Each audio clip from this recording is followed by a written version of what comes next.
अकोला जिल्ह्यात कापूस उत्पादक शेतकऱ्यांना अस्मानी सुलतानी संकटासोबतच कपाशीच्या बियाण्यांसाठी सुद्धा संघर्ष करावा लागतोय।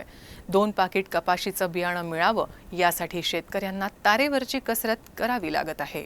खरीपाला सुरुवात झाली असून शेतकरी शेत तयार करण्याच्या कामात व्यस्त झाले आहेत। आता त्यांना काळजी आहे फक्त त्यांच्या पसंतीचं बियाणं मिळावं। अकोल्याच्या रस्त्यावर दिसणारी ही गर्दी सिनेमाच्या तिकिटासाठी नव्हे तर गर्दी आहे एका विशिष्ट कंपनीच्या कापूस बियाण्यांसाठी।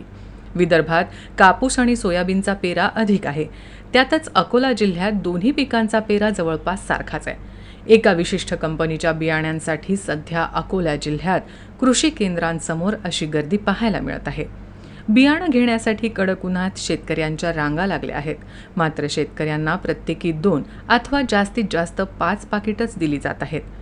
4 ते 5 तास लाईनमध्ये उभं राहूनही आपल्या पसंतीचे कपाशी बियाणे मिळाले नसल्याच्या संतप्त प्रतिक्रिया शेतकरी व्यक्त करत आहेत। शेतकऱ्यांना आवश्यक असणाऱ्या कपाशी बियाण्यांचा पुरवठा वाढवण्यात यावा अशी मागणी सुद्धा जोर धरत आहे, तर शेतकऱ्यांची गैरसोय टाळण्यासाठी त्यांच्या पसंतीच्या बियाण्यांचा पुरवठा वाढवण्यात यावा अशी मागणी सुद्धा शेतकरी करत आहेत। बियाण्याच्या बाबतीमध्ये शेतकऱ्यांच्या ॲग्रो सर्व्हिस सेंटरवर कृषी सेवा केंद्रावर रांगा दिसत आहेत। पर्टिक्युलरली कपाशीचा बेल्ट असल्यामुळं कपाशीचं बीटी वाणाचं बियाणं शेतकरी पसंत करतात। वास्तविक पाहता आपल्या देशामध्येच फक्त बीटी बियाणं घेतलं जातं। बाकीच्या देशामध्ये आपण बघतो की याच्यामध्ये ज्या कपास ग्रोईंग एरिया जो आहे बाहेरच्या देशामधला, त्यामध्ये बीटी बियाण्याचा जास्त वापर केला जात नाही, आपल्यामध्ये केला जातो। आणि आपल्याकडं हाय डेन्सिटी प्लांटेशन आपल्याकडे होत नाही, त्यामुळं आपण हाय डेन्सिटी प्लांटेशनमध्ये गेलं तर हा प्रश्न सुटेल आणि आपल्याला जास्तीत जास्त उत्पन्न वाढेल।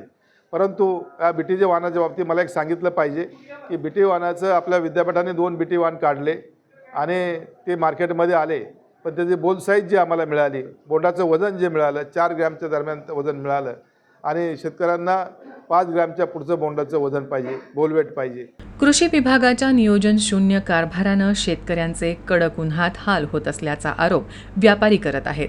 शेतकऱ्यांमध्ये संभ्रम निर्माण न करता वस्तुस्थिती मांडावी अशी अपेक्षा व्यापारी करत आहेत। जिल्ह्याला 6 ते 6.5 लाख पाकिट कापूस बियाण्यांची मागणी आहे।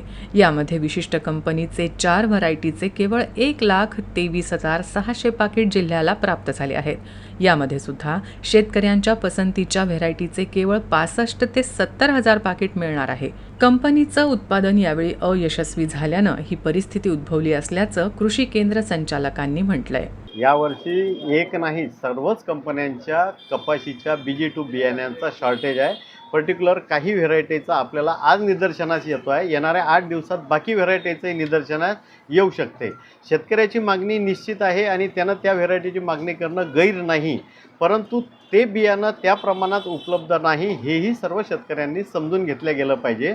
याचा कुठेही काळा बाजार होत नाही आहे, पण जे बियाणं आमच्याकडे उपलब्ध होत आहे ते आम्ही 2 पॅकेट 4 पॅकेट या रूपानं शेतकऱ्यांना पुरवण्याचा प्रयत्न करतो आहे।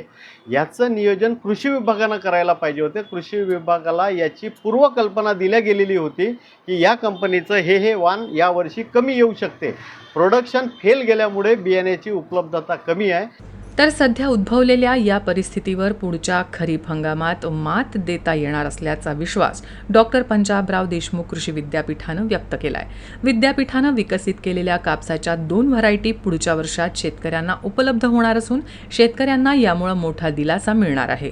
आमची अडचण एकच आहे साहेब की हे जे अधिकारी म्हणून राहिले की आम्ही कुपनं वाटले, आम्हाला कुपनं मान्य नाही आहेत। हर एक कास्तकाराला एक थैलीचं वाटप करा, आम्ही सकाळपासून लाईनमध्ये आहोत, तर हे जोडचेलीच कुपनं देऊन राहिले। अटी खोटा बाजार चालू आहे साहेब। 2 कुपनं वाटले, आमच्या माणसाचे पैसे गेले, खिसे चोरी झाले, तर हे भरपाई कोण घेणार आहे? शासनाने याच्यावर काही दखल द्यायला पाहिजे।